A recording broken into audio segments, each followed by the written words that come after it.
You look Sorry, at Peter. I was going to say, you look, as I did last night, at the French, the German, the Dutch, the British and American newspaper headlines. We are an international laughingstock. You know, New Zealand would send Russian spies home if it could find any. New Zealand's so unimportant that the Russians don't think they need to spy there. I mean, this is all about our perception in the world, and we're just being laughed at, whatever the rights and wrongs of this. But Peter, we didn't join in the tough measures taken against Russia in response to the Ukraine conflict in 2014. And a lot of countries did. Well, the EU did, Japan did, Australia did. And what we did was put on hold the discussions that were taking place at that stage about a free trade agreement. That was New Zealand's response. Yeah. But John Key said, to quote him, it wouldn't be a good look for New Zealand to ramp up trade with Russia at a time when many of our allies are imposing restrictions. But I think talking about trade is far more substantial than sending home a couple of diplomats. Well, exactly, which is why perhaps Darwin's got a point as well. You know, that we want to, as you say, try and find someone when, you know, Russia is the third largest importer of dairy products behind China and the US. I think that there's a degree of strength in numbers in this situation. I think the sense that, which I think is valid in the New Zealand context, the fear we may have of some form of Russian retaliation. If we're part of this, I think our strength is in the fact that we'd be part of the global community. If we were doing it in a isolated or unilateral way, then I think those fears would be more founded. All right. It is coming up to 4 minutes to 5 o'clock. And just finally, National MP Stephen Joyce has made his final speech in the House. Naturally, he couldn't let the moment pass without mentioning this memorable moment. I was chatting away happily, and then I felt something hit my face. Whatever it was, it then ricocheted onto the TVNZ reporter's chest and then ricocheted down to the ground. So we all looked down like this together. Journalists, ministers, pretty much everybody, except for Josie Butler. And I said, gosh. I thought to myself, well, what do you say in these situations? There you go, Stephen Joyce there. Darwin, how will you remember Stephen Joyce? Actually, I will probably remember Stephen for how, when he first came into politics, how terrible he was with the media. He was really, this is my recollection, he was really terrible, as when you're not practised, you often are, and he got good very fast. And I distinctly remember that growth and that transition in him. So rather than fiscal holes and dildos, I think that's kind of probably what I will remember. He got proficient very fast. He gained a reputation, Peter, didn't he, as National's clean-up man? I mean, what's your assessment of Joyce as a parliamentarian? Well, I worked pretty closely with him over the last few years. Look, I liked him. He was good to work with. He was straight. He was honest. He was on top of his job. He was well briefed, and he was always the guy that asked the difficult question. He was the fix-it man, and because of all those things, he was there because he was methodical and organised and never lost his cool, even when the dildo was thrown at him. It's sad though, isn't it? People look back and they'll inevitably see a dildo. Is it a bit sad, Peter, that you can't determine the way that you're remembered? Oh, well, that's life, isn't it? Whatever we do, we can't determine how we're going to be remembered or thought of in the future. How will you be remembered, Peter? Well, that's in your hands, not mine. Very good indeed. Darwin Stewart, Peter Dunn, it's been great having you on the show. Thank you. Pleasure. Thank you so much for all your feedback, your texts. I'm back tomorrow for Ling and for Jim.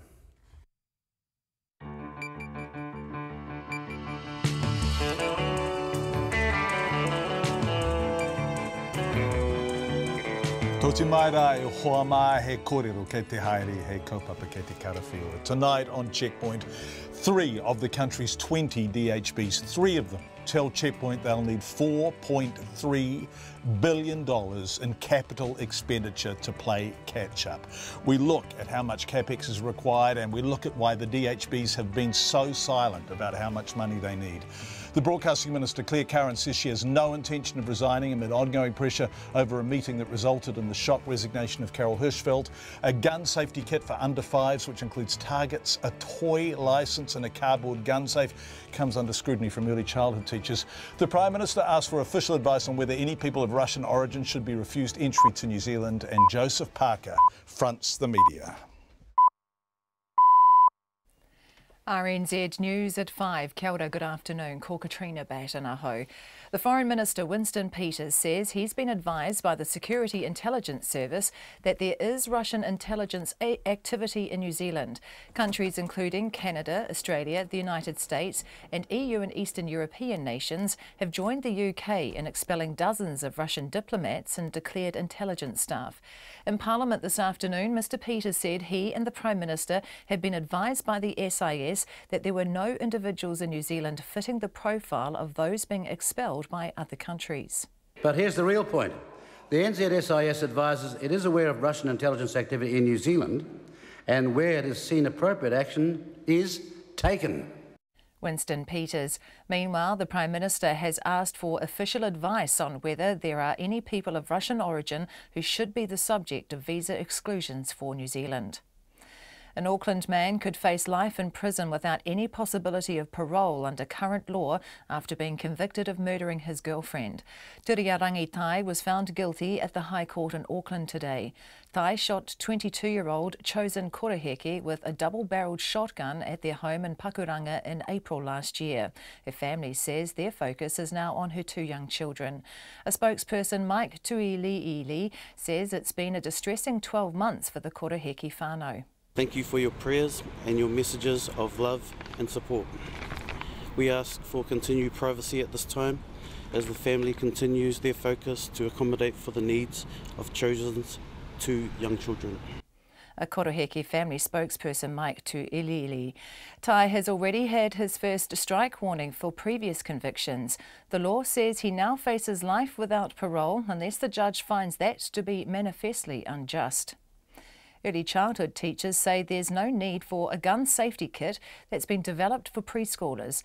The company Evolve Education has sent the kit, which includes licences and a cardboard gun safe, to each of its 130 early childhood centres.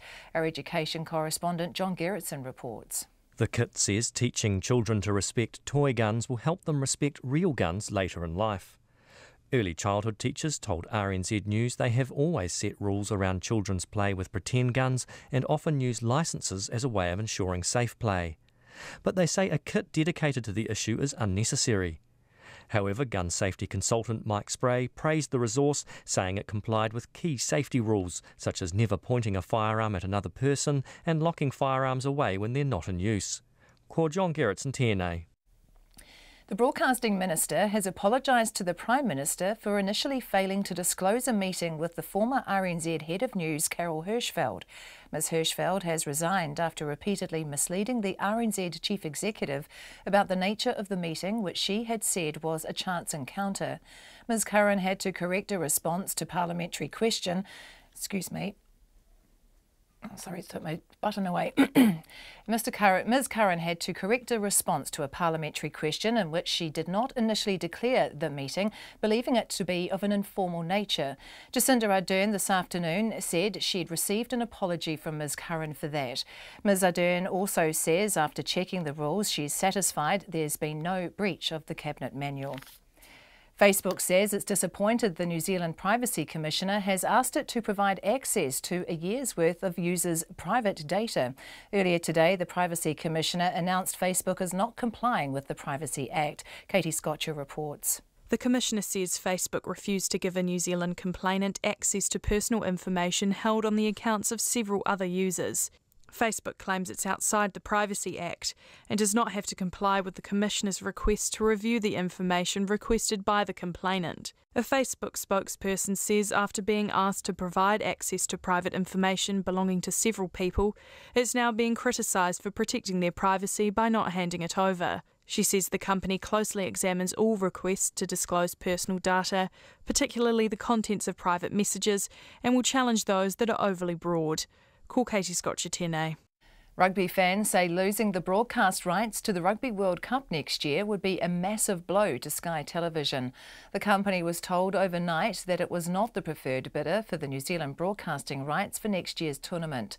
Chris Hughes says he used to be a Sky subscriber, but it was just too expensive for him. He says he knows a lot of people who only subscribe to Sky TV because of the rugby, and if it loses the rights, they'll stop using it. I think it's one of those nails in the coffins that there's been a lot of them that have happened over the last year or so, and so this will definitely be one more in the coffin that I think we'll eventually see Sky go for good. Chris Hughes, a former Sky subscriber. A Spark Television New Zealand joint bid is tipped to be the front runner to broadcast the tournament, which would cover internet video streaming and free-to-air television. It's 5:05. Sport, leg spinner Todd Astle, who played a key role in New Zealand's win over England in the day-night cricket test in Auckland earlier this week, will miss the second test due to injury. Astle suffered a side strain while bowling in the match, where he took 3 for 39, including the final wicket in the Black Caps innings and 49-run win at Eden Park. Leg spinner Ish Sodhi, who last played a test 18 months ago and took career best figures of 12 for 62 for Auckland in a recent Plunket Shield match, replaces Astle in the squad. Awesome to get the opportunity to come and be part of a winning test team, but also feel sorry for Toddy. You know, he's worked really hard and he's performed really well in the last game, so it's quite heartbreaking from that sense as well. The second match in the two-test series starts in Christchurch on Friday. Injury has also beset the Silver Ferns ahead of their Commonwealth Games netball campaign. Defender Clare Curran has been forced out of the side with an ongoing knee problem. She's been replaced by mid-quarter Clare Curran, who's played 3 tests. Curran has played little part in last week's Tainui Jamison series in Auckland, in which the Silver Ferns were beaten twice by Jamaica. The German football team's 22-match unbeaten run has come to an end, beaten 1-0 by Brazil in an international friendly in Berlin. The match between the world's 2 top-ranked sides gave Brazil a modicum of revenge for their 7-1 hammering in the 2014 World Cup semi-final. That's the news. Tonight on Nights, Dexter Guff goes AWOL during his final self-improvement podcast. He probably got sick of himself. We have a window on the world of food waste and just where the muck should stop. And Alex Ellis and Jennifer Ward-Leyland talk about their new drama, Conversations with Dead Relatives, about those family stories handed down from generation to generation. And on Lately at 10 we feature words, pronunciation, etymology and linguistics. We'll also have an eye on books, music, people and politics, keeping you up to date with the world at the other end of the day and bringing you breaking news as it happens. That's Lately with Karen Hay on Nights with Brian Crump on RNZ National. Met Service weather through to midnight tomorrow. Northland to Waikato, also Coromandel Peninsula and Bay of Plenty. Long fine spells and isolated showers. Occasional rain in Waikato and Bay of Plenty from tomorrow afternoon. Gisborne and Hawke's Bay mainly fine, but scattered showers spreading north tomorrow afternoon. Waitomo through to Kapiti Coast, Taupo Taihape, Taumaranui and Wairarapa. Occasional rain clearing south of Taranaki tomorrow afternoon or evening. Wellington, Nelson, Buller, Westland, Marlborough, Canterbury and Otago fine, apart from a few showers in northern Wellington today and Canterbury and Otago tomorrow. Fiordland and Southland fine, apart from a few light showers, mainly about the coast, and the Chatham Islands cloudy with the odd shower. It's 8 minutes past 5 and you're listening to Checkpoint. Thank you very much indeed, Katrina Batten, and thank you everyone for joining us. Coming up, any Russian spies listening, please text us on 2101. Why what happens in Matata may have serious meaning for you, and Clare Curran says sorry but not goodbye. But we begin tonight with a figure, $4.3 billion. That's what just 3 of the country's 20 DHBs have told Checkpoint they need in capital expenditure over the next 10 years. Checkpoint has been working on DHB deficits, which are growing, but we're also looking at deferred, delayed and requested capital expenditure.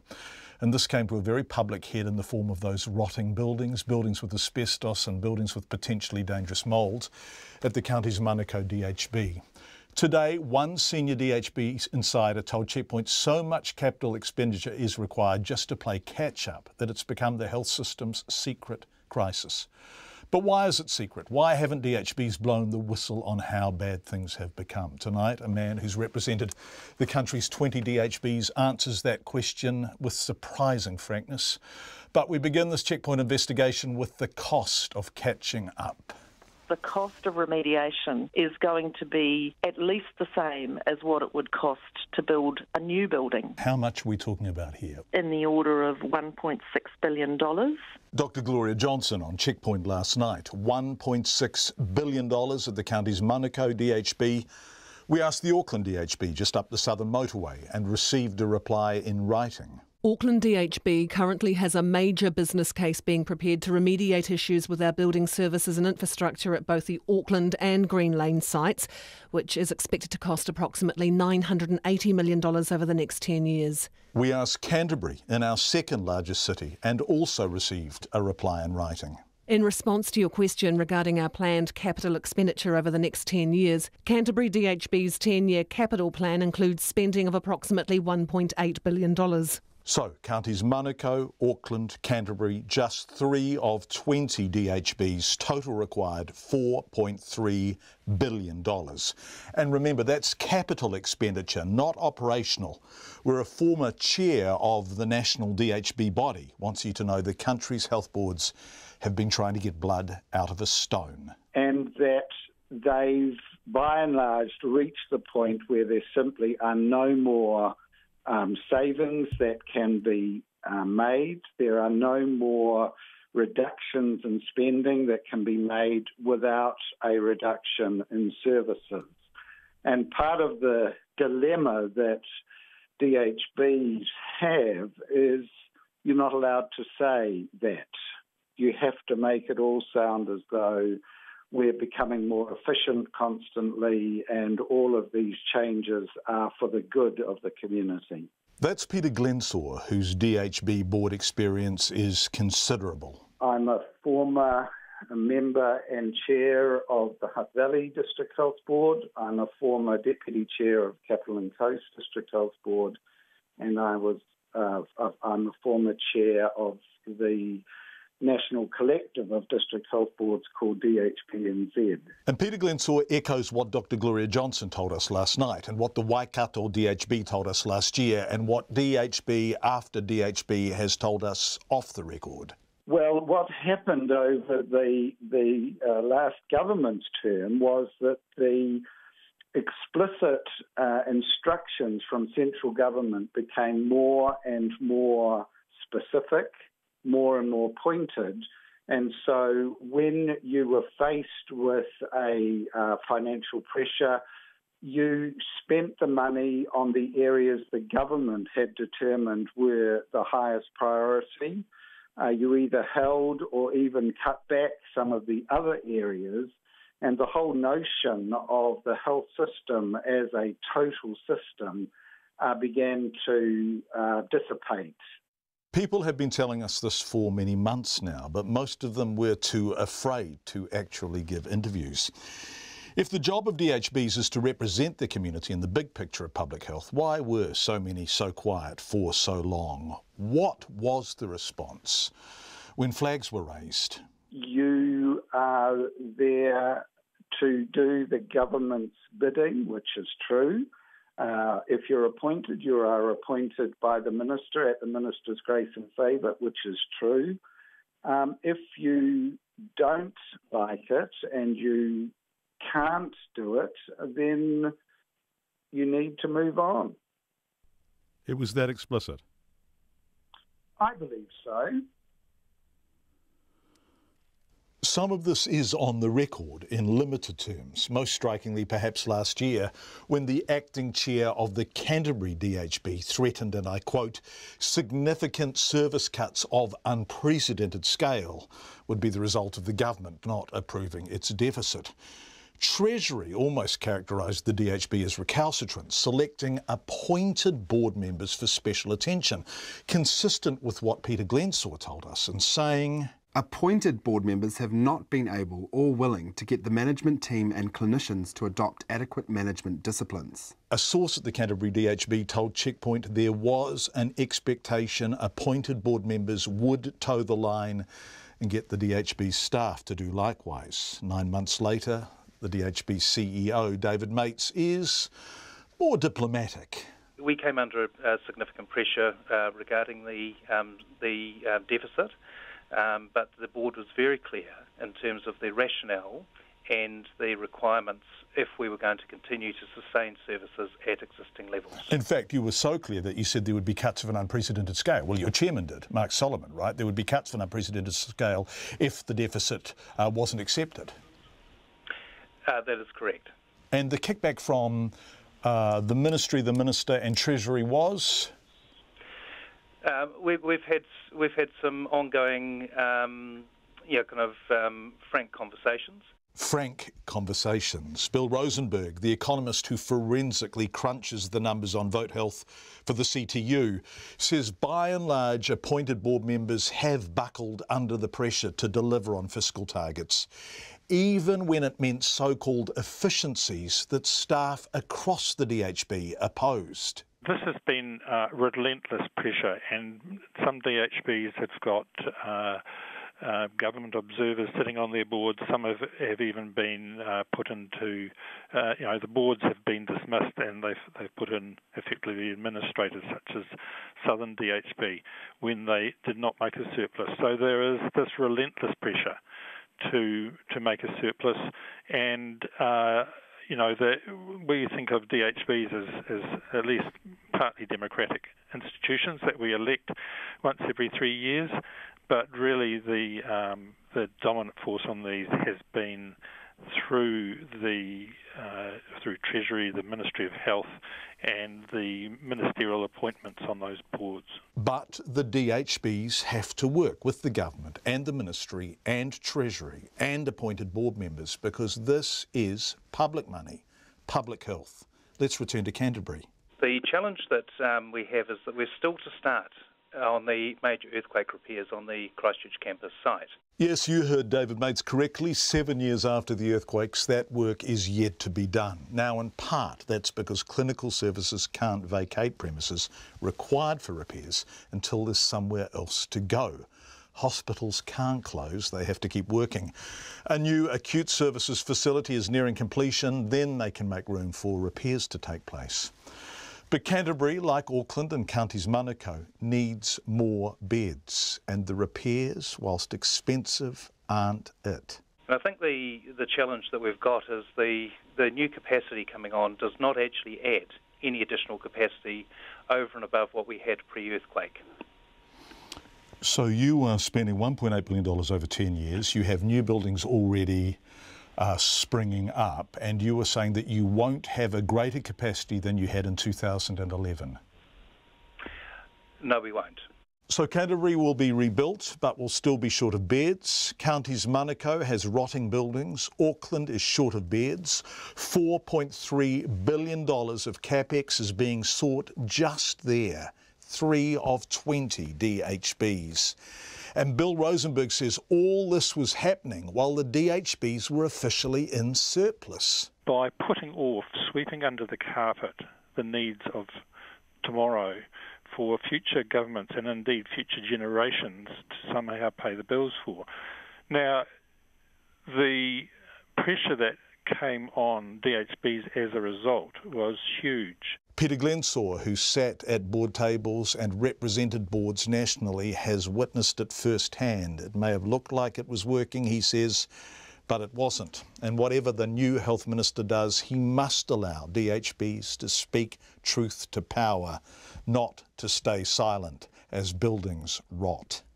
So I see this is a time to rethink, to pause, reset, and recover the sense of what a successful health system looks like in the 21st century.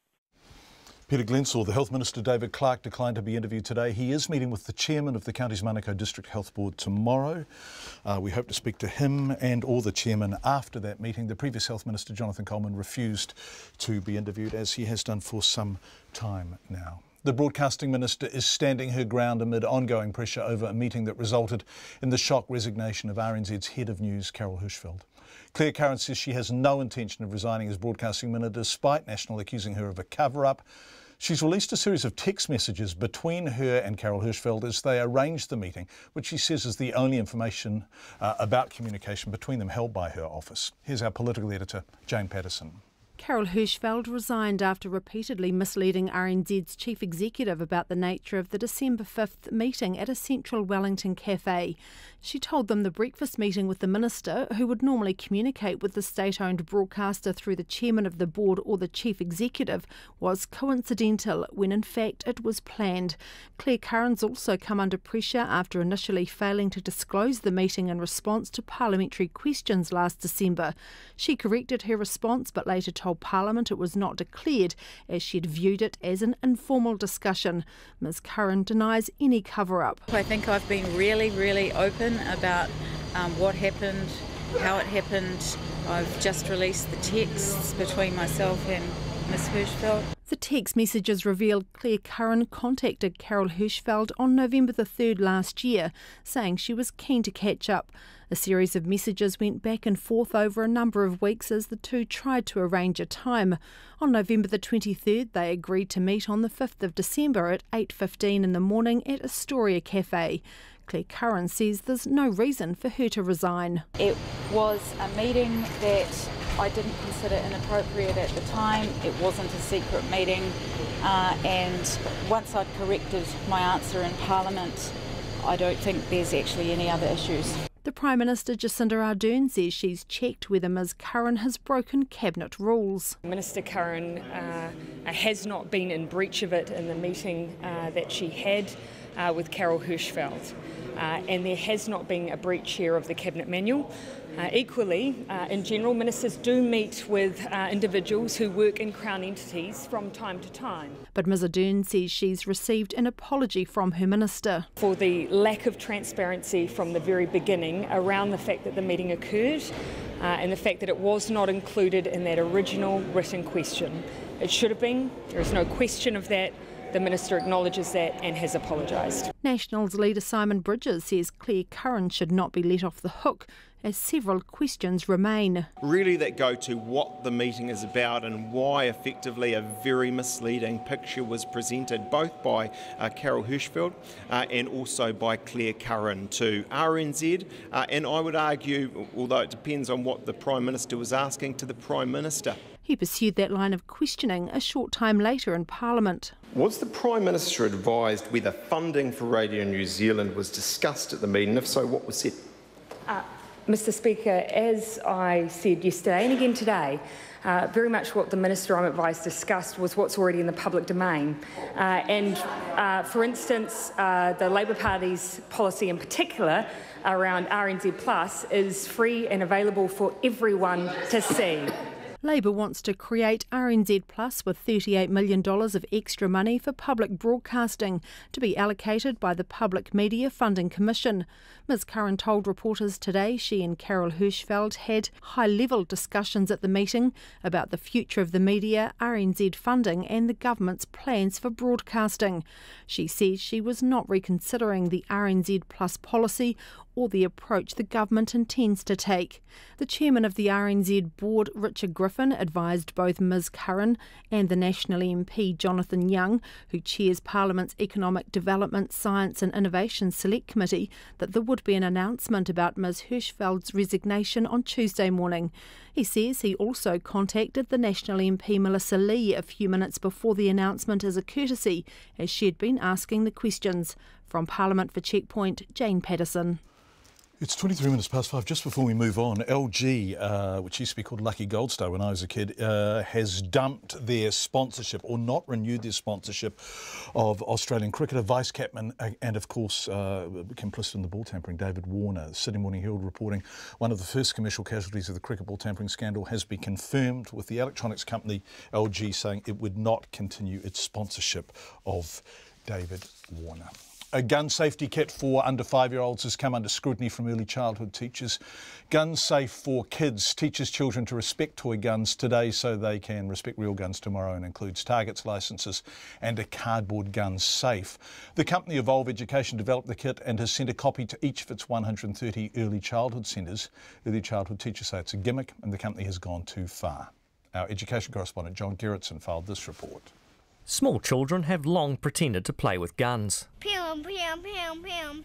Pew, pew, pew, pew, pew, pew. Sarah Alexander from the organisation Child Forum says that's fine, but she's disturbed that Evolve, which runs 130 childcare centres, has developed a toy gun safety kit. Gun and weapon and superhero play has always been part of early childhood education. You know, it's part of dramatic play.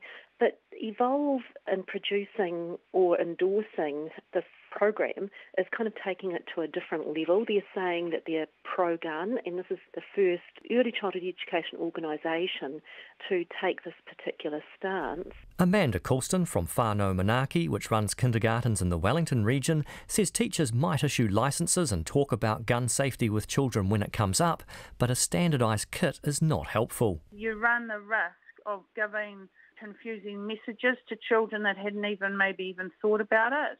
When you start to put standardised stuff out, children can get the wrong impression. It may create anxiety in them that they never even thought about. Karen O'Leary from Adelaide Early Childhood Centre in Wellington says in any form of play, children need to feel safe and respect others. But toy gun licences are unnecessary. Maybe that's just an adult way to try and deal with an issue that is becoming an adult issue, when realistically this is just very, very common play for young children, and there's no evidence or research that suggests gun play for children then will turn into adult violence with guns. I think sometimes we're overthinking these things. The gun kit includes shooting targets for children to colour in and shoot at, and drawings of guns they can cut out and stick on cardboard gun safes. A consultant on firearms safety, Mike Spray, believes the kit is a good idea, especially if children live in rural communities where hunting is common. They're hitting on some real fundamental principles around firearms safety, and first being you never point a firearm at yourself or anybody else, and they're teaching that, and I think that's great, even if it is a toy gun. You know, it's unsafe and it's discourteous to point a firearm. So I think that's good because that's starting to ingrain that very fundamental thing. Evolve did not respond to a request for an interview. However, the Gun Safe website says guns are a real part of some New Zealand children's lives, and it wants to put some structure around children's play so they develop respect for guns. The kit is available for free online at gunsafeforkids.com. Mō te hōtaka o te ahi, ko John Gerritsen tēnei. If you live near the coast anywhere in New Zealand, this next story has meaning for you. 6 homeowners in Matata, a small town between Tauranga and Whakatane, may soon be forced out of their homes and off their land because of the local council saying it's too dangerous for them to live there anymore. If that happens, Checkpoint understands it will be the first time in New Zealand that private homeowners have had their land use rights removed from them in such circumstances. It's a precedent that with sea levels rising and coastal communities now facing frequent destruction in storms and cyclones, could see people's rights across the country are being abandoned, effectively meaning they are forced from their homes. But nobody outside of Matata is being allowed to have a say, which the homeowners and even the local council say is wrong. Zach Fleming and cameraman Nick Monroe went to Matata. For 13 years, a tight-knit cul-de-sac community 24 kilometres north of Whakatane has been fighting a losing battle, and it's starting to take its toll. It doesn't matter what we say, they're not going to change anything anyway. Matata resident Rick Wally's commitment to his cause is as strong as ever, but his hope is fading. Since a massive landslide, which the experts call a debris flow, cascaded down the steep coastal hills behind Clem Elliott Drive in 2005 and levelled 27 homes on the street, his life's been uncertain. You know, we are still living 13 years after the event as if that event just happened yesterday. The clean-up of that debris flow ran into the tens of millions. It brought down boulders the size of cars, many of which are still there today. But a year later, the Whakatane District Council let Rick and his neighbours rebuild, saying it could mitigate the risk of another debris flow. Then it changed its mind in 2012, after 6 years of expert advice, and offered what residents labelled a pitiful deal, around half what their homes are worth, to give up their land, leave and don't come back. They've been fighting ever since, but that fight's nearly over. On the 20th of February, the Bay of Plenty Regional Council accepted a proposed plan change that would remove Rick and his 15 neighbours' land use rights, and then limit who can have a say. Largely a local issue that needs to be dealt with. Norm Bruning, a Bay of Plenty regional councillor, He voted, alongside 8 of 9 other councillors, for that plan change to only be locally notified. In other words, only those directly affected can make a submission. That's around 400 people. Really, I think there's just such an enormous principle here that it needs to be nationally notified. Which is why Bill Clark voted for the entire country to be allowed to have a say on what's happening in Matata. My view is probably more expansive. I do believe that the folks in Invercargill should know what's going on here and have a right to actually participate in the conversation. Here's what Whakatane Mayor Tony Bond told me last year. Yeah, this is going to be a precedent for New Zealand, and with climate change, yes, there are going to be places in New Zealand which are going to be in the same situation, unfortunately, in the future. All over the world, including here in New Zealand, people in coastal communities are at risk of losing their homes due to climate change. Scientists have predicted worst-case scenario, sea levels could rise by up to 2 metres by the end of the century. Emily Grace is a natural hazards planning researcher at GNS Science.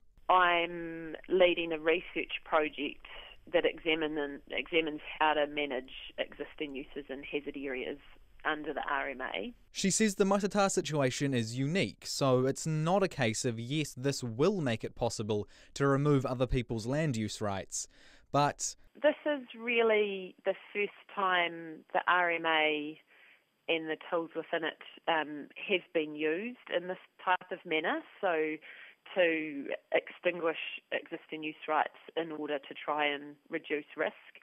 So this process could be applied in other places, although it would be applied in a different context.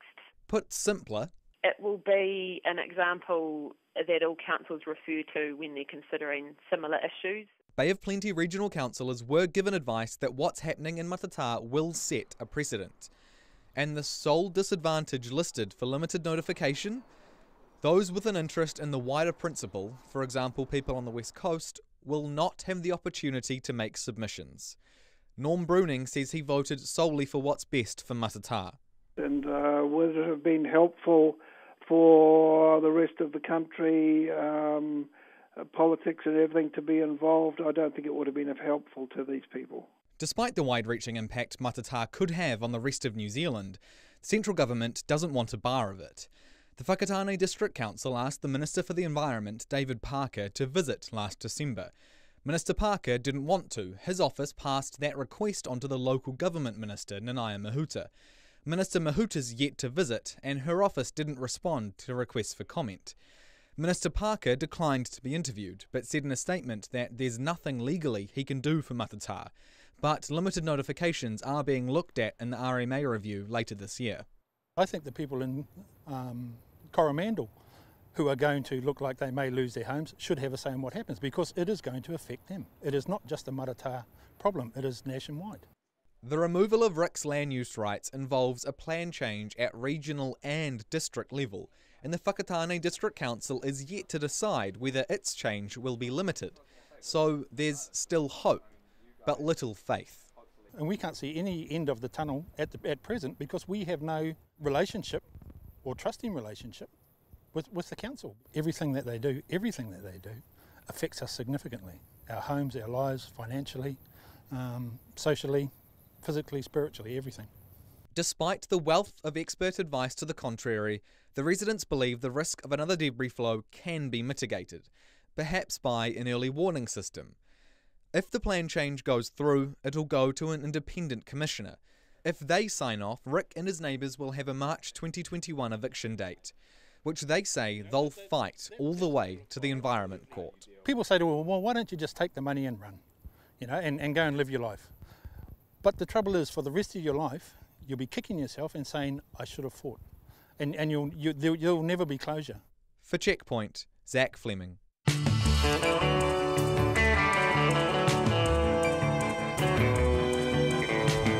You are with Checkpoint on RNZ. Thank you for being with us. LG stands for Life's Good, I'm told. Who knew? Coming up, Sky TV says it may lose the rights to broadcast the next Rugby World Cup. The Prime Minister asked for official advice on whether any people of Russian origin should be refused entry to New Zealand. We have received at least one text from a Russian spy. Lovely to hear from you. And Joseph Parker fronts media for the final time ahead of his world heavyweight unification fight this weekend. We would love your feedback. Text us 2101 or email checkpoint@radionz.co.nz. Business next, but first Katrina with the headlines.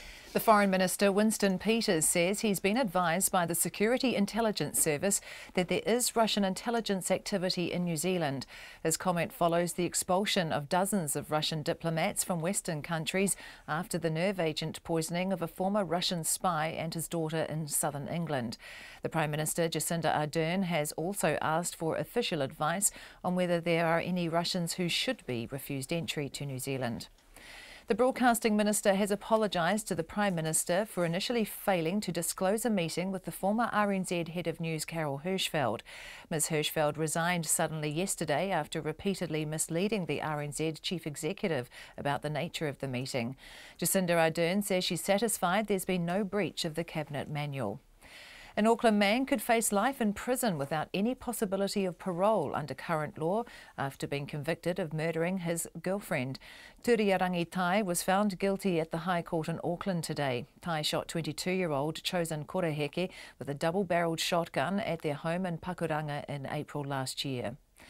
China says the North Korean leader Kim Jong-un pledged to denuclearise the Korean peninsula during this week's historic meeting in Beijing with President Xi Jinping.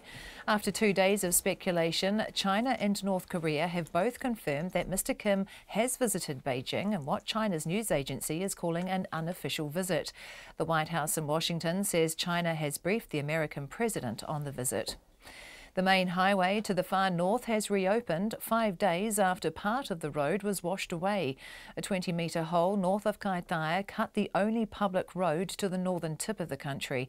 The repaired road is yet to be sealed and drivers can expect delays. Those are the headlines. I'm back at 6. Thank you very much indeed, Katrina Batten, 24 minutes away. Turning to business news now with Emile Donovan in Wellington. Hi, Emile. A new survey showing business confidence out, and it's dipped a wee bit from last month. That's right, yeah. So this comes from ANZ Bank. Now, they put out one of these surveys each month. The takeaway is that business confidence, net business confidence in the national economy is down to minus 20%. So that's down just a touch on last month. The odd thing, and where it gets a little confusing, is that individual businesses are actually feeling really good about how they will do. They say that they're more likely to invest, they're better positioned in the export market, they're more likely to hire new staff, and they feel like they're much more likely to make a profit. That actually jumped pretty dramatically from -1 up to plus 5.5. Now, ANZ says this is really down to uncertainty around international politics, whether there's a trade war brewing. But they also note that these trends have been observed in the past when a left-leaning government comes into office. They also saw it in 1999. However, they also note there are concerns about this government's policies, particularly around overseas investment and the minimum wage. Right, gosh, that's fascinating, isn't it? OK, so they're feeling better individually than they think everyone else is feeling. Elsewhere, a couple of lines companies have been given the go-ahead to charge a bit more for power, Emile. That's right. So the Commerce Commission today gave permission to 2 companies to raise their prices in order to raise a bit more cash. The first is PowerCo. Now, they supply power to much of the central North Island from Waikato down to the Wairarapa. They need to pay for a $1.3 billion upgrade to their network, some of which is really old, up to 50 years old. So that will hit the average customer in the pocket to the tune of about $2.70 initially, and then about $6 over the next 5 years. Now, secondly, Wellington Electricity has been given the same green light. It needs to pay for some earthquake strengthening, resilience strengthening. That's going to cost the average consumer about $1.90 a month. But interestingly, the Commerce Commission is going to be supervising the work that they carry out with that extra money. And if they're not doing it, or if it doesn't meet standards, then Wellington Electricity will have to pay some of that money back to consumers. Gosh. Is that new, that sort of thing? That is, that's a, I don't know. Yeah. Yeah. Thanks, Emile. To my understanding, Yeah. What happened on the markets today? Well, the NZX is down quite a bit, actually. It's down 120 points. That's about 1.4%. It closed at 8,388. The Kiwi was steady. It's buying 72.7 US cents, 94.4 Australian and 51.2 pence. Emil, you're not a Russian spy, are you? Just before you go, we're just checking. I'm not. Excellent. Thank you very much. Let's go to weather now with Met Service meteorologist John Law, who doesn't look like a Russian spy to us. Kia ora, John. Kia ora. As we head into Thursday, we are going to find a front moving up the north line, bring with it a bit more cloud across those central parts. But other than a few showers for the likes of, say, Auckland and Northland, it's not a bad day in the far north, and temperatures are still set to rise to about 24 degrees Celsius.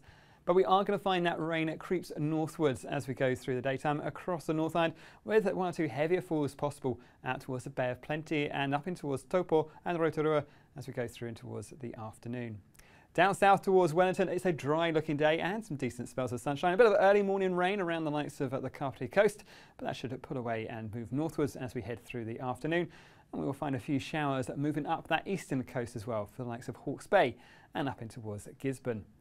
As we head down towards the South Island, though, there's plenty of fine, dry and sunny weather in store. A bit more cloud arriving on the eastern coast as we head through towards the afternoon. Perhaps an isolated shower down towards Banks Peninsula, but generally a fine day in Christchurch. And in fact, for much of the South Island, there's plenty of fine, dry and sunny weather in store. Just a touch more cloud, though, down in the far southern parts as we head down towards Dunedin and Invercargill. And that's it from me. Thanks very much indeed, John. LG does stand for Lucky Gold Star, which is what I said. Al from Thames, I want you to text me an apology saying that stood for Life's Good. I think that's their slogan, bro. I don't know that that's what LG stands for.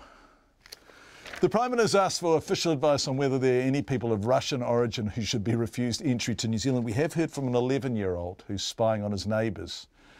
They tell us. New Zealand is now the only member of the Five Eyes Alliance not to take action against Russia over the nerve agent attack on a former Russian spy and his daughter. In the past 2 days, countries including Canada, Australia, the US and countries in the EU and Eastern European nations even have joined the UK in expelling dozens of Russian diplomats and declared intelligence staff.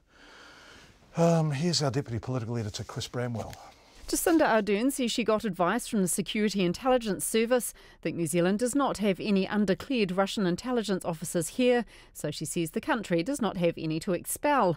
Fair enough, you would think, but the international media has given New Zealand a good old ribbing over the matter. The Guardian. New Zealand says it would expel Russian spies, but it can't find any. The French news agency AFP. New Zealand can't find any Russian spies to expel. Nationals leader Simon Bridges is not impressed. The government has been taking increasingly quirky positions that make us a real outlier, and we're being laughed at in international media. And the reason for that is because other countries, really our best friends around the world, have taken a strong principled stance on this, and we just haven't. Simon Bridges says the Prime Minister should be taking the matter far more seriously. Jacinda Ardern says she would expect the opposition to do the same as she has, which is listen to official advice on whether there are any undeclared intelligence officers in New Zealand. I received that advice. The advice was we didn't. That advice was verified by our partners. I had to act on that advice. If the opposition is telling me that they personally then would have gone out to try and identify individuals themselves, then that is a matter for them to answer to. But Ms Ardern says there are other actions the government can take. I've asked MFAT for advice on whether or not there are further measures we should be taking, for instance, around the issuing of visas for particular people who are of Russian origin who may be in some way inappropriate for travel to New Zealand. I'm awaiting that advice. Simon Bridges argues Jacinda Ardern is just pandering to Foreign Affairs Minister Winston Peters on the matter of Russia. Mr Peters has come under fire in recent weeks for appearing to take a softer line than many of his counterparts on Russia. Criticism he flatly rejects. Under questioning in Parliament, Winston Peters revealed that there is Russian intelligence activity in New Zealand. I'm advised by the NZSIS, and so has the Prime Minister been, that there is no individual here in New Zealand who fits the profile of those being expelled by other countries. That is people within the embassies in other countries. If there were, we would have taken action a long time before Salisbury. But here's the real point. The NZSIS advises it is aware of Russian intelligence activity in New Zealand, and where it has seen appropriate action is taken. Outside Parliament, under questioning by media, Mr Peters was not entirely clear on what he'd meant in the House. He asked a reporter why what he'd said was so hard to understand. Because you said in the House that you had had SIS advice that there was Russian intelligence activity in New Zealand. I used the word Russian? Yes, you did. Did Russian intelligence activity. Well, you should not... I've just written down the direct quote. You should not restrict it to that. So I mean, you say that there's more countries in Russia operating... Well, of course, I would be naive to think otherwise, wouldn't I? A tui te whare pārimata mō te hōtaka o te ahi nei, ko Chris Bramwell ahau. Losing the broadcast rights to the Rugby World Cup next year has been described as another nail in the coffin for Sky TV. The pay TV company was told overnight it wasn't the preferred bidder for the New Zealand broadcasting rights for next year's high-profile tournament, which is in Japan. Of course, Jessie Chang reports. Down at the waterfront on Auckland's Viaduct, these people are happy that another broadcaster could get the coveted rights. Taimi Tuioti is a big rugby fan and thinks Sky TV is too expensive. I'm actually quite happy about that. Hopefully it'll become on Freeview so we can watch for free like the old days. Now we have to pay to watch their stuff. Even to support our own country is pretty stinky. Others agree and say Sky TV has often made sport too exclusive. I kind of reckon that it's about time that somebody else got a chance at it, and I think there's a lot more opportunity for more people in New Zealand to get to see what's going on rather than people with who can afford a rather expensive subscription service. Maybe they shouldn't have broadcasting rights when other people can't. It's just an access issue, I guess, that it creates. My parents used to subscribe but found that it wasn't really worth it in the end. The content just wasn't that good.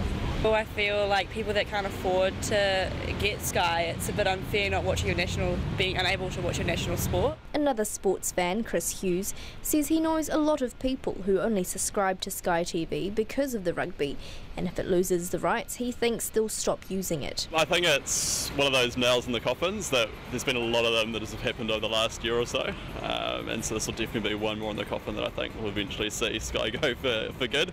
A Spark Television New Zealand joint bid is tipped to be the front runner to broadcast the tournament, which could cover internet video streaming and free-to-air television. Sky TV still has the rights to Super Rugby and domestic games known as Sansa rights, as well as All Black tests. Its chief executive John Fallett told RNZ yesterday that the company's strength has been in offering premium sport content and expects that will continue. But an investment advisor with Hamilton Hinden Green, Jeremy Sullivan, says that's looking shaky. It's obviously a shock announcement this morning that they are not the preferred bidder for the 2019 Rugby World Cup. And Mr Fallett has also said that they are vulnerable for being outbid for the end of year All Blacks tour as well. This is very separate to the Sansa rights, which is still key. That is the majority of the content for them, but it's certainly a blow for the stock. World Rugby declined to comment on why Sky TV wasn't the preferred bidder, saying it couldn't discuss a live tender process. The World Cup is set to take place in Japan from September to November. For Checkpoint, call Jessie Chang aho. Some sport, the anticipation for Joseph Parker's world heavyweight title bout with Anthony Joshua on Sunday morning stepped up a notch overnight when the New Zealand boxing star and his British counterparts squared off at their main Fight Week media conference in London. The two undefeated champions, who between them hold 3 of the heavyweight division's 4 major world title belts, which means there could be another unification. This is ridiculous. Had not been in each other's company since the matchup was announced in January, meaning there was a lot of interest in how they would interact and what they might say. RNZ's sports reporter Clay Wilson was in the English capital for the event. He's just arrived in Cardiff. Yeah, greetings, John. From a somewhat cooler Welsh capital than the English capital. Got off the train and certainly noticed the chill in the air. But yeah, the final day for Team Parker and the New Zealand media in London today. And one of the more interesting press conferences I've been to, I have to say. They held it at the Sky UK offices here, Sky Television. Approximately about 150 media I counted as I sort of made my rough way around the room. Sky staff that were there in the building, squeezing into pretty much any vantage point you could get to see the fighters in the press conference. So a bit of a top table and lots of one-on-one interviews for the fighters afterwards, and just a really crazy atmosphere. And also notable, Anthony Joshua on time. It was a bit of a point made by Team Parker yesterday about trying to get him to turn up on time, so they felt like they got a bit of a win there. What's extraordinary from what limited footage I've seen of it is that it is surreal. I mean, it's slightly nutty. But the boxes themselves, and let's focus on Joseph Parker here because he's the Kiwi/Samoan, looked kind of serene, as if this is just an everyday thing almost. Yeah, it's something that a lot of people have been noticing and commenting on it in terms of Joseph, just how relaxed he's been. And that was no different today. Despite that atmosphere, he just seemed very calm. He looked very dapper, I must say, as he has done all week. Some new glasses on, just soaking it all in. Gave another very good account of himself in front of hordes of media and of course thousands, hundreds of thousands, I would presume, watching around the world. I'm looking forward to putting on the best display on March 31. I'm looking forward to putting on the best, the best Joseph Parker there is. I feel ready. I feel confident. I feel sharp. My movement is better than ever.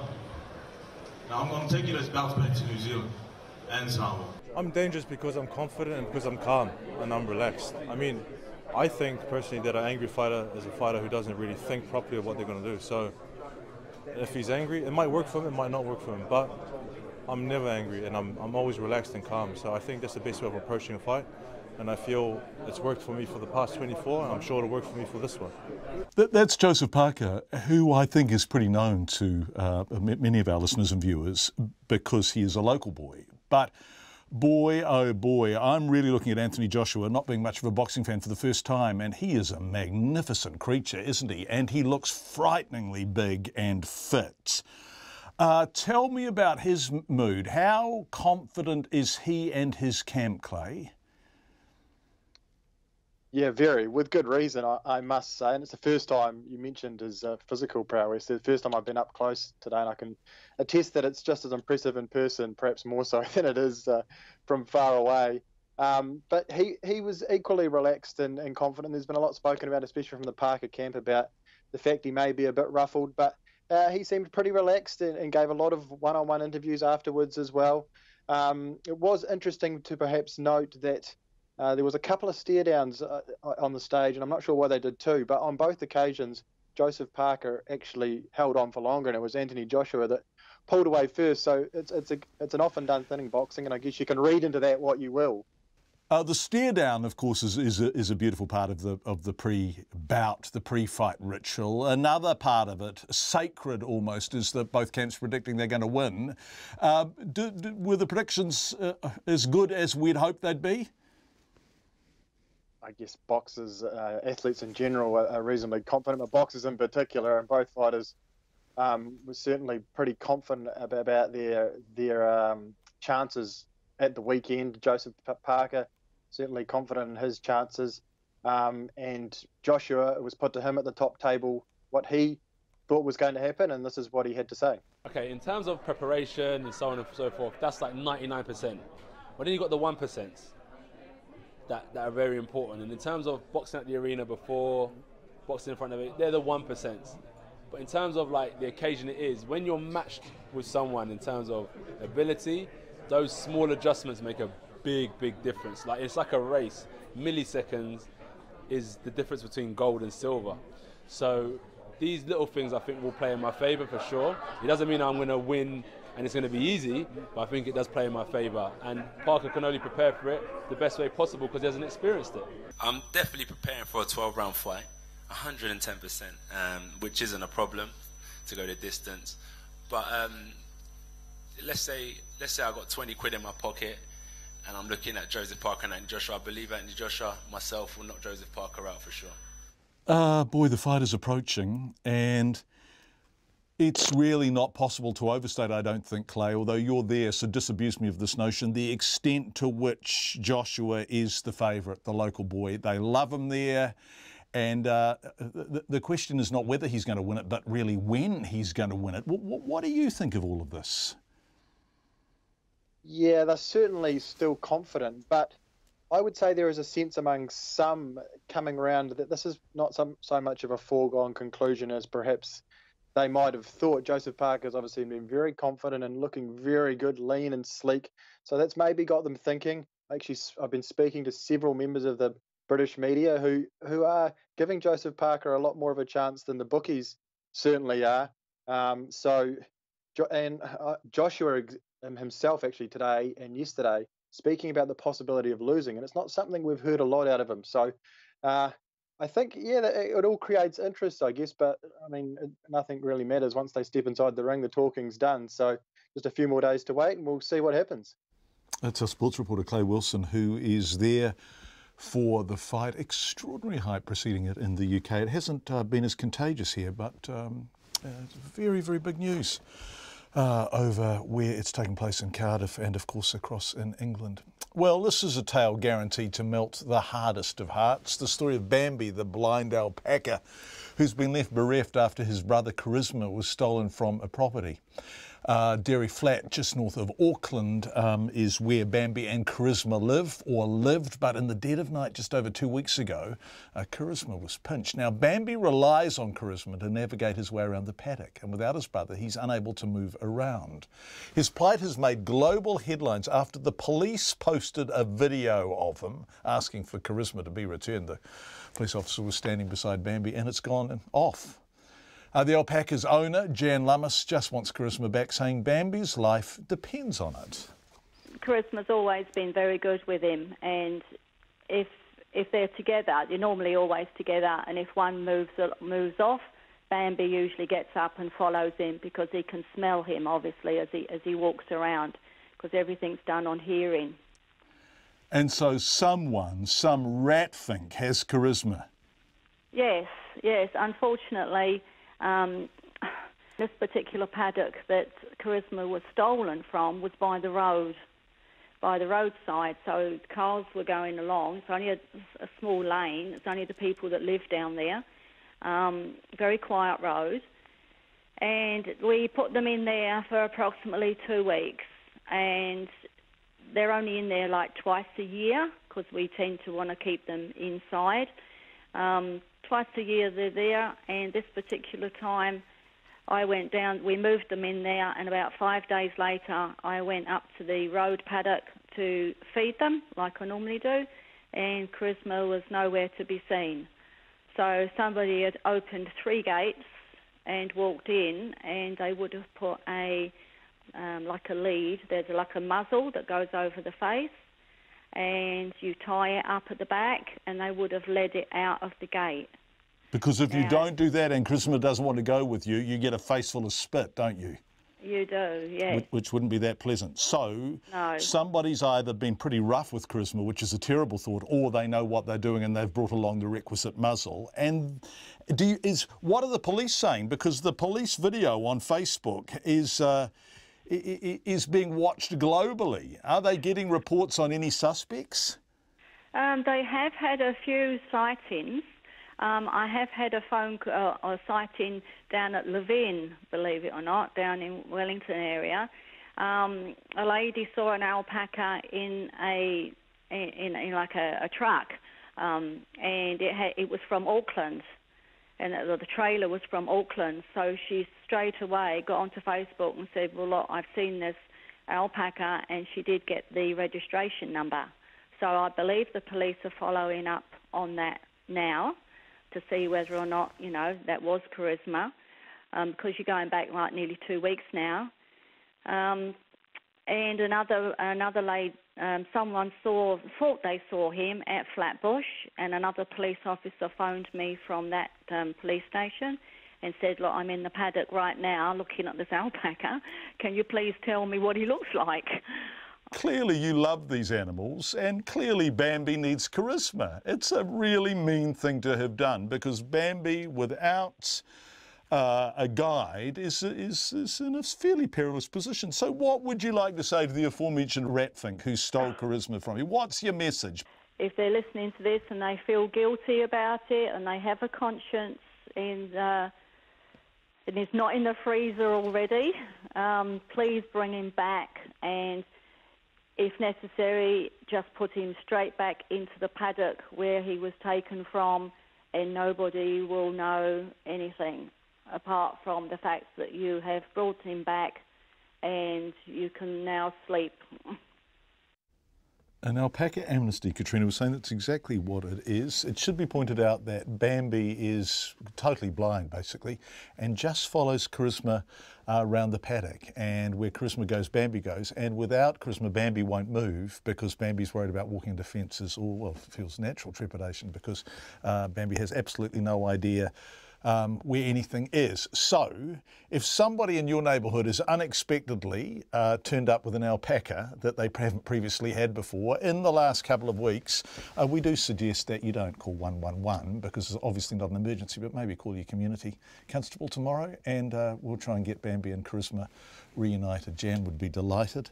Lots and lots of feedback on the DHBs, as there are every time we run these stories. I've just been listening to the health board issues. Seems like the previous government was screwing down the DHB budgets even more than we thought, and then giving everyone a tax cut. Mr. English, Coleman and Joyce should be ashamed of themselves. And people talking about refusing entry to people of Russian origin. What is the government supposed to do about those who are already here? This is farcical. New Zealand should stay out of this ludicrous expulsion of Russian diplomats. Here we go again, another witch hunt.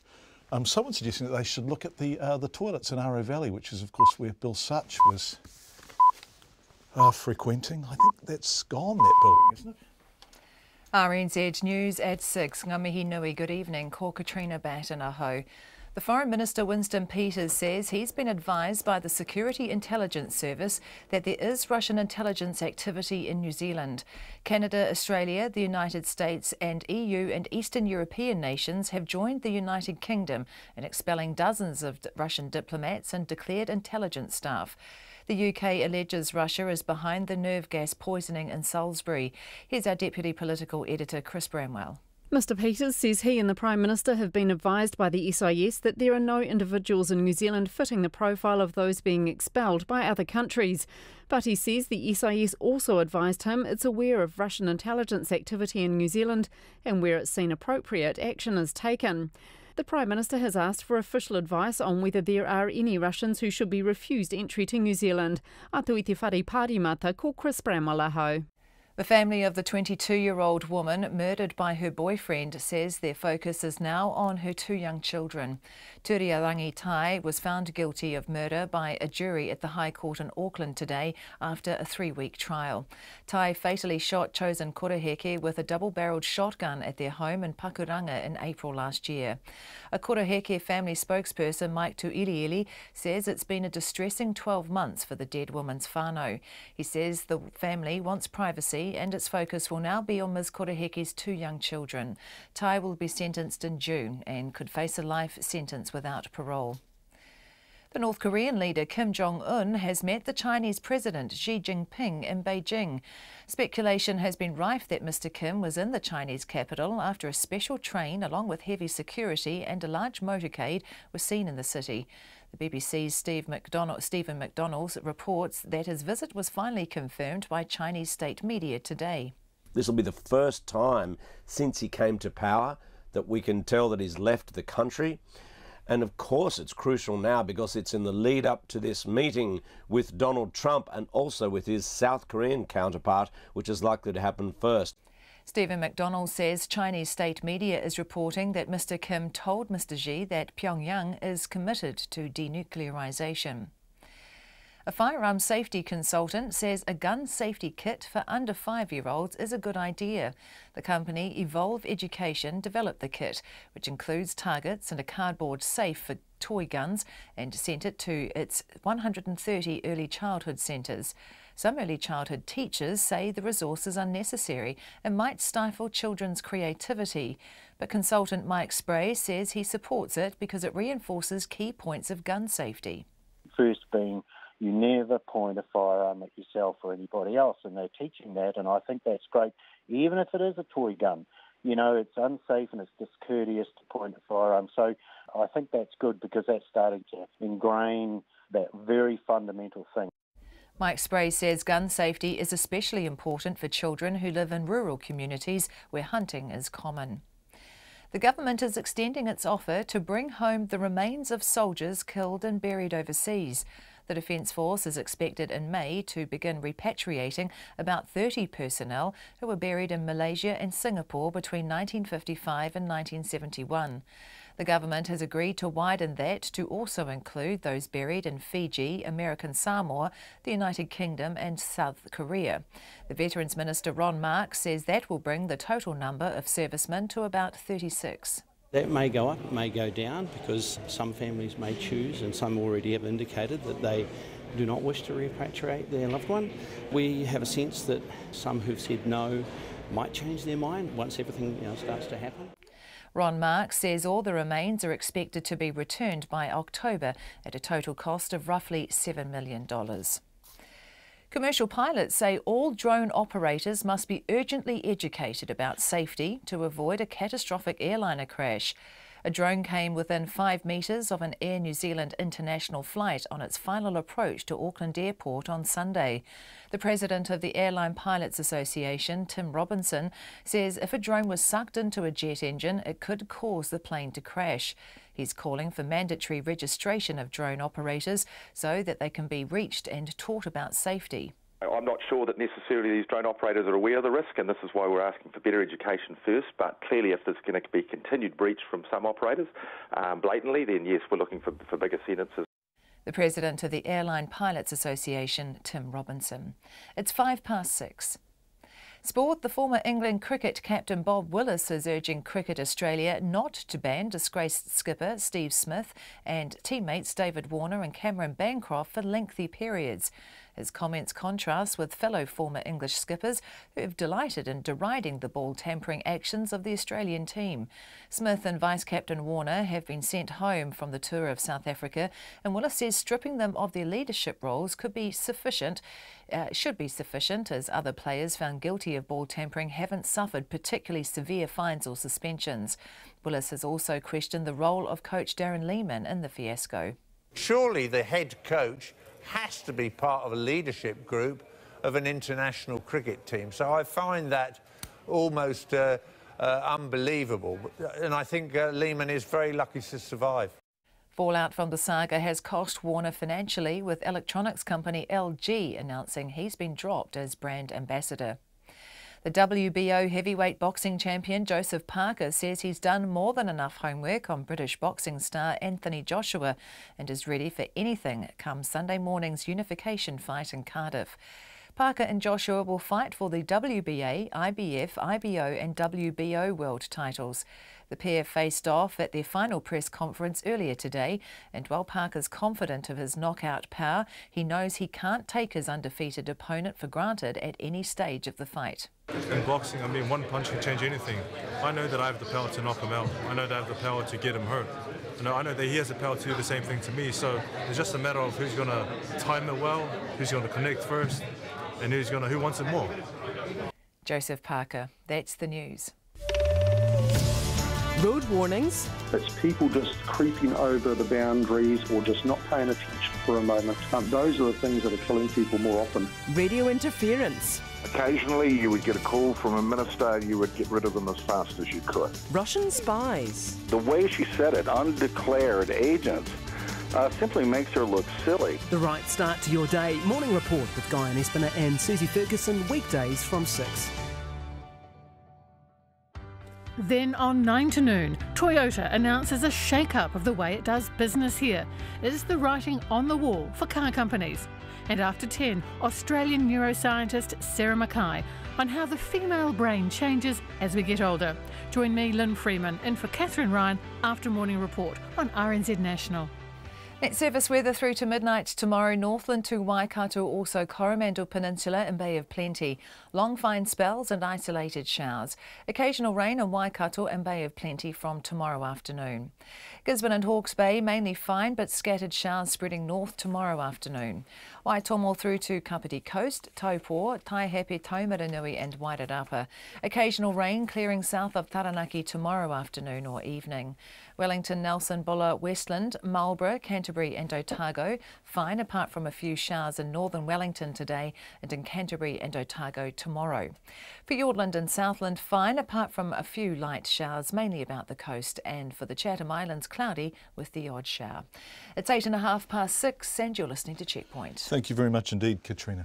The family of a mother of two shot dead by her boyfriend yelled "thank you" as the jurors left the courtroom today after finding him guilty of murder. Turiarangi Tai shot a chosen koroheke with a double-barrelled shotgun at their Pakuranga home in April of last year. Our reporter Laura Tupor has been covering the trial at the High Court in Auckland and is sitting beside me in the studio here. Hi Laura, what happened in court today? The jury was out for more than 12 hours over 3 days, and they came back with a verdict this afternoon. The verdict was guilty for Turiarangi Tai of murder. Ms Koroheke's family were in the courtroom. Her father's been there for the whole trial. It's been 3.5 weeks. They were sitting front row holding hands. His head was in his hands and he was weeping while the verdict was read. Mr Tai was in the stand. He looked quite nervous, and as the guilty verdict was read out, there was more crying from the public gallery, obviously, and just a huge wave of relief, I guess, for them. There was another person on trial too, right? Yeah, so Mohiofo Manulevu was on trial for being an accessory after the fact of murder. She was terrified, she said on the stand, she was terrified. She had to phone a taxi for Tai. He turned up at her house early one morning after he'd been on the run from the police for nearly 2 weeks. She was found not guilty today and acquitted of the charge. So what actually happened on the 4th of April last year, the facts as they were laid out in court and as the jury accepted them, I guess? So Tai was showing off a double-barrelled shotgun to Nason Koroheke, who's Chosen's brother, and Samantha Douglas, who was Nason's girlfriend at the time. Later that day, he started packing up his car and he threatened to leave, which was a regular occurrence. So he got in the car, he yelled out to Chosen for her FPOS card so he'd get petrol. She said no. He went in the car up the driveway, turned back around. Chosen saw him coming into the house and said he's got a shotgun. He's coming in with a shotgun. So they were all in Nason and Samantha's room at the time, and the court heard he came into the room, he whacked her over the head with the shotgun, he aimed it at her, he lowered it, he yelled a profanity and shot her in her right hip. So straight afterwards, Samantha ran off to phone the ambulance at a neighbour's house. Nason phoned the ambulance from the room, and Turiarangi Tai was sitting beside Chosen and stayed with her until the ambulance arrived and then fled soon after, and as we heard before, was on the run for almost 2 weeks. His mother pleaded to him to hand himself in, and he did. You talked about his mum and you talked about Chosen's dad. What was the reaction from the family, particularly Chosen's family, after the verdict? Yeah, they didn't want to speak publicly, which is obviously fair enough. They did have a spokesperson though, Mike Tuilii, so he said that the Koroheke family wanted to thank the police for all their efforts, the prosecution team and victim support. Ms Koroheke was a mother of 2, so she's got a 3-year-old son and a 5-year-old daughter. So they said at this time they're really just concentrating on their well-being. And also it will be a year since her death next Wednesday, so now they're really just going to concentrate on the unveiling. Laura Tupor, who's been in court and is in the studio. Thank you very much indeed. Life's good, but not for Australia's opening batsman and vice-captain, David Warner. In the past hour, he's been dumped by sponsor LG Electronics. Now, this comes, of course, as the tampering scandal. Ball tampering widens, and Warner, along with captain Steve Smith and rookie Cameron Bancroft, return home from South Africa in disgrace. At a media conference overnight, Cricket Australia CEO James Sutherland said knowledge of the ball tampering was limited to the trio, and team coach Darren Lehmann will remain in his job. He didn't know, they are saying. With more from Johannesburg, here's the BBC's Dan Rowan. In the eye of a cricketing storm. David, are you going to get banned today? Australia's players arriving here in Johannesburg this morning. Their preparations for the final test against South Africa totally overshadowed by the ball tampering scandal that has shocked the sport. Did you cheat during the Ashes as well? Have you done it before? Are you going to resign, Darren? The most powerful man in Australian cricket also in town in a bid to get a grip of the crisis. I want to apologise to all Australians that these events have taken place, and particularly to all the kids who love cricket and idolise the players. An investigation has found that the plot was confined to 3 players. Cameron Bancroft, who used sticky tape to tamper with the ball, Captain Steve Smith and his deputy David Warner. All will be sent home in disgrace tomorrow. In regard to the 3 players on report, I want to stress that we are contemplating significant sanctions in each case. These sanctions will reflect the gravity with which we view what has occurred and the damage it has done to the standing of Australian cricket. Meanwhile, head coach Darren Lehmann was found to be unaware of the cheating scheme and, despite concerns over the culture he presides over, remains in his job. Cricket Australia knew that their announcement here at this Johannesburg hotel this evening came amid intense scrutiny, not just from the cricketing public, but also sponsors and even the Australian government. The sense of outrage ensuring that this is now a test case for the integrity of the sport. I think it's desperately sad. Obviously, individuals occasionally cross over the boundaries between fair play and unfair play, but to have organised, orchestrated cheating in this way, with the Australian captain of a side that set itself out to claim the moral high ground, now they're caught doing this, and I really don't think almost any punishment is too big. Shame and anger now follow this team, Australia hoping that swift action and appropriate punishments allow them to move on from this cricketing crisis. That report from the BBC. Meanwhile, stand-in skipper Tim Payne has been asked to rally the team, which now features jet-lagged batsmen and jaded bowlers, and generally demoralised everyone. Before the final test on Friday, they'll have a single training session together before the series finale starts. South Africa are in the box seat to record their first test series win over Australia at home since the end of apartheid, having taken a 2-1 lead in Cape Town. Yes, it would be quite extraordinary if Australia rallied in this position to mount any kind of contest whatsoever. 6:15, the Russian leader Vladimir Putin has declared a national day of mourning as he visited the scene of this week's deadly fire at a shopping centre in Siberia. The death toll from the blaze stands at 64, but there are still people missing. Angry residents have taken to the streets in the city demanding answers from local officials as to why fire alarms weren't working. Exits appeared to be locked. The BBC's Paul Adams has this report. Fury and grief were on vivid display on the streets of Kemerovo. Resign, resign, they chanted. We want the governor. And with Russia's newly re-elected leader here to inspect for himself the terrible aftermath of Sunday's fire, some also called for Vladimir Putin to step down. At one point, a senior regional official got down on his knees and apologised. At least 41 children are among the dead. Rescue workers are still recovering bodies from the charred interior, and investigators now say fire alarms in this sprawling complex had not been working. Rumours are rife that the number of dead is much higher, or that children had been locked into a cinema on one of the upper floors. In the crowd this morning, Svetlana Shestakova said all they want is the truth. A lot of children died. They died because of the irresponsibility of management. And most of all, I'm shocked that they're hiding the truth from us. The finger of blame is already being pointed at staff at the shopping complex. The man leading the official investigation says those responsible for safety simply ran away. President Putin, placing flowers at a memorial to the victims, said what had happened was inexcusable. This is not war. It's not a spontaneous methane blast in a mine. People came to relax. Children. Why? Because of criminal negligence.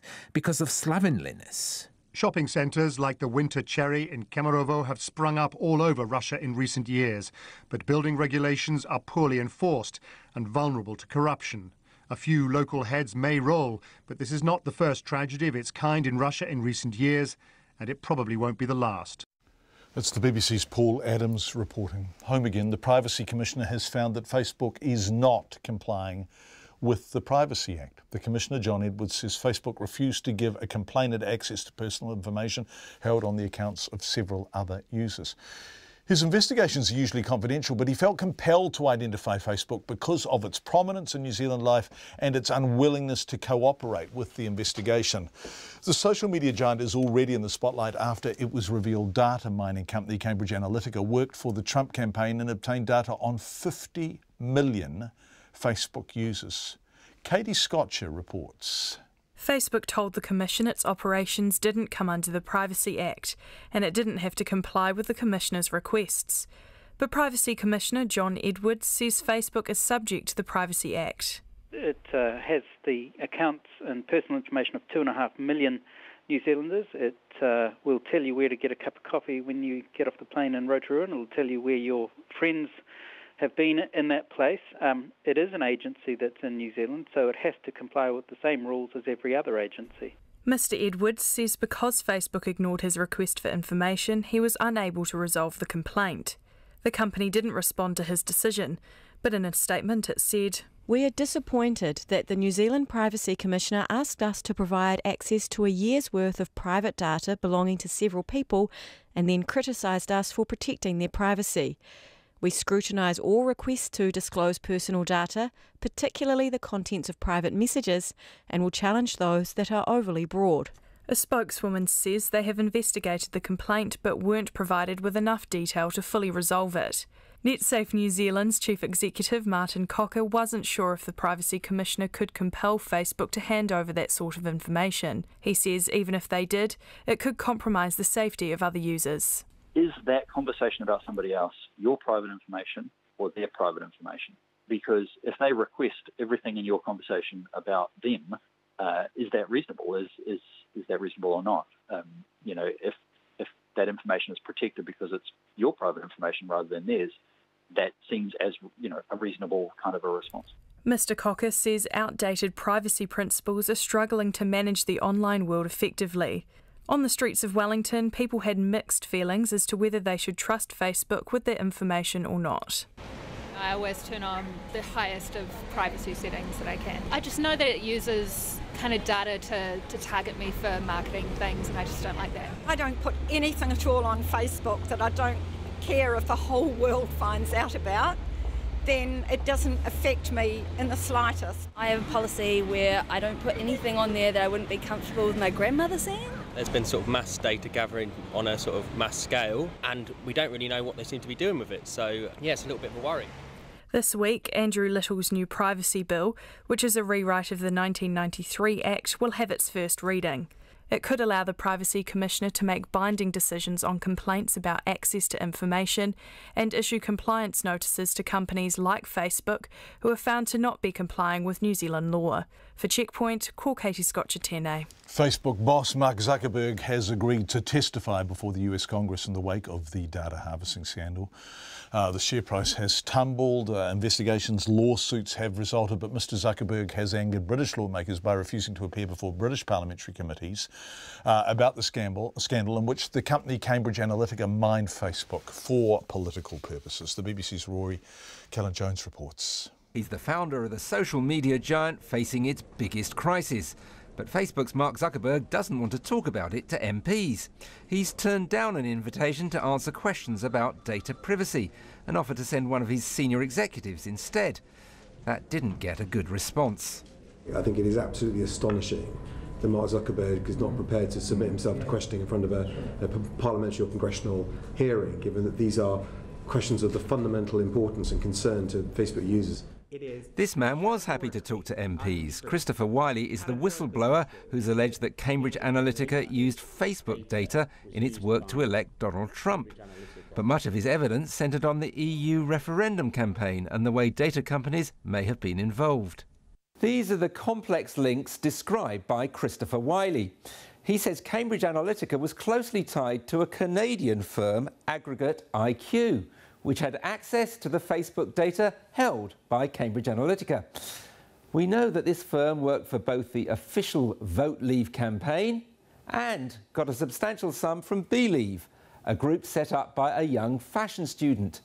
But Christopher Wiley says the two groups coordinated their spending, and that was illegal.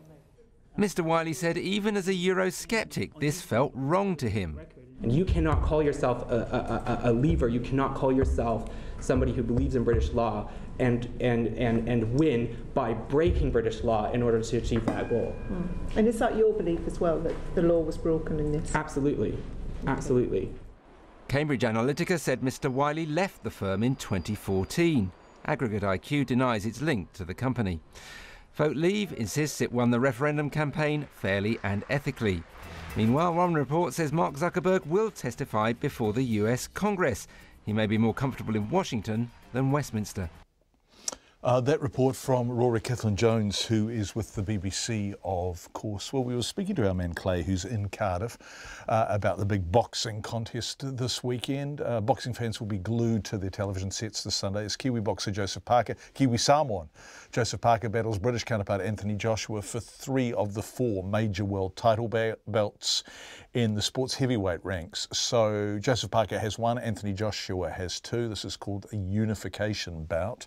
The winner will have all 3, of course. Parker's story from the streets of South Auckland to this country's first world champion in boxing's glamour division, to a first world champion in boxing's glamour division. He's not there yet, is he? I suppose he is. He has one of the belts. Yes, he does, John. Go.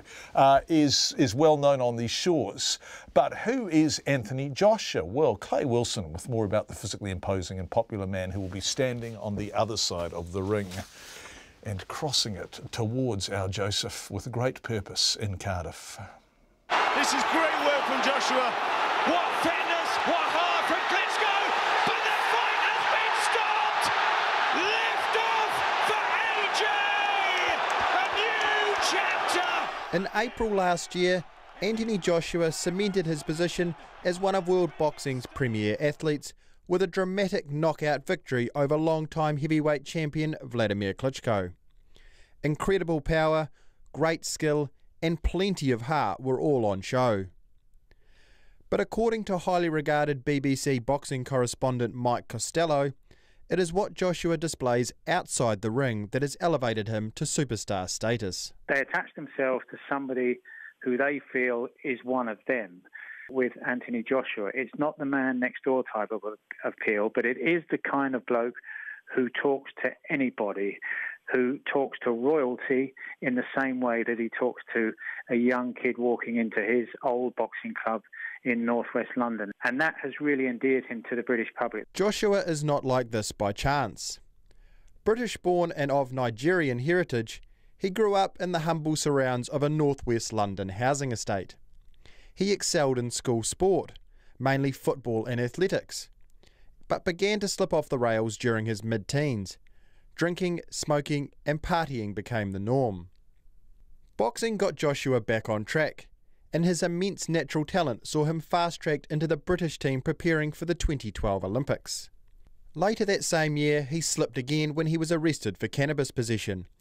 But Costello says it was this moment which really turned him around as a pugilist and a person. He's realised that mistake, and he talks to youngsters about how they can correct their lives, how they can move off the path towards prison and make something of their lives as well. And he's done that and still talks about that, and that's a really important part of his life. That gold medal success at the London Games launched Joshua into the professional ranks. Less than 3 years later, he was a heavyweight world champion. Combine that with a record of 20 knockout wins from 20 pro bouts, and he has become one of boxing's most in-demand marketable athletes. But despite Joshua's ability to generate tens of millions of dollars for one fight, the 28-year-old father to a 2-year-old son remains a product of his upbringing. When he's back in London, he still stays in the ex-council flat he bought for his mum when he turned professional. Only last year did he splash out on a house of his own. Costello says Joshua is generally as calm and unflappable as they come. He's pretty impossible to rile. Every now and again, you'll see a random tweet that gives you the impression he might just be losing his cool.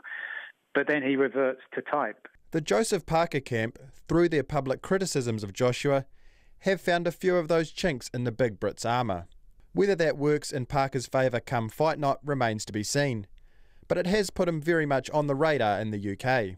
Maybe not enough to have British fans and pundits predicting an upset, but enough to convince them that if anyone is going to bring the Joshua juggernaut to a halt, a 26-year-old from South Auckland is more than capable of being that person. Quite often in this country, when tickets are bought, all that they talk about is the Joshua fight. It doesn't matter who's rising from the opposite stall. It's just about Anthony Joshua. But this time, This is definitely the Joshua versus Parker fight. The second name is involved in the conversations here, and that's rare. Joseph Parker's chance to turn that uncertainty into an upset arrives in Cardiff on Easter Sunday. Moti hotaka o tia hipo nei, ko Clay Wilson aho. We're getting a lot of correspondence about a chap called Bob Fitzsimons, or Fitzsimmons. My apologies, this is new to me, but Tim from Hamilton says possibly the most anticipated fight since Brit Timaru New Zealanders Bob Fitzsimons' world title fight in 1891. Tim describes David Tua's bout against Lennox Lewis as an absolute debacle. It did go all the rounds though, didn't it? I know David a little bit, and I think he's a wonderful man, and he just couldn't get beyond Lennox's defence, but Lennox couldn't knock him down, and I think that was remarkable tenacity and bloody-mindedness by David to see that fight out. He just couldn't get through the long Lennox Lewis arms. Lots of feedback on DHBs tonight, and lots of people pointing out that the government made other decisions as they were driving the DHBs to file surpluses on their operating budgets and not doing CapEx. They were making other decisions like tax cuts. Lots and lots of you have pointed that out, and simply crowing about how well the economy was going when, as many of you are saying, the money was required in health. Thank you for your feedback. We are hearing from a lot of people who are contacting us in a private capacity, confidentially, because they work for DHBs, and we do get in touch with most of you personally. So thank you for being in touch. We don't read your names out, and we don't use your names if you don't want us to, but we do appreciate hearing from you. That's the program for tonight. On behalf of our brilliant and hard-working team, thank you for the pleasure of your company. It's Thursday tomorrow, but it's the last day of our working week, and we will be back at 5.